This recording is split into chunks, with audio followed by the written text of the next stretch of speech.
আসসালামু আলাইকুম সবাইকে, কেমন আছেন? আজকে আমরা বাড়িতে টানা বানানোর প্রিপারেশন নিচ্ছি। সো আমাদের সাথে থাকুন, দেখেন কিভাবে আমরা টানা বানাই। সো এই যে চুলাতে দেখতে পারতেছেন, এখানে বাদাম গুড় দিয়ে মিক্স করে হয়েছে। এখন জাল দিতেছে, একটা কড়া জাল দিতে হবে, যে পর্যন্ত না শুকাবে এটা জাল দিতে হবে। সেই যে নিচে এখন এই বড় ঢাকনার মধ্যে টানাটা ঢালবো, এই তো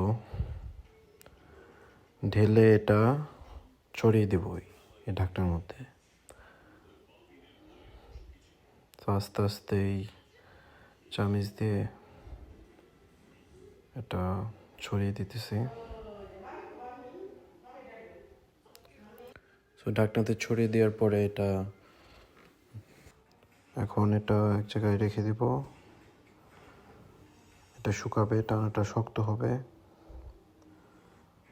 মনের বাগানে শত শত ফুল কাকে দেব বলে ভাবি, এক জোড়া কাপকে ডেকে বলি তোরা কি দিতে যাবি, সে গোপনে ভালোবেসে যায় আড়ালে নিজেকে রাখতে।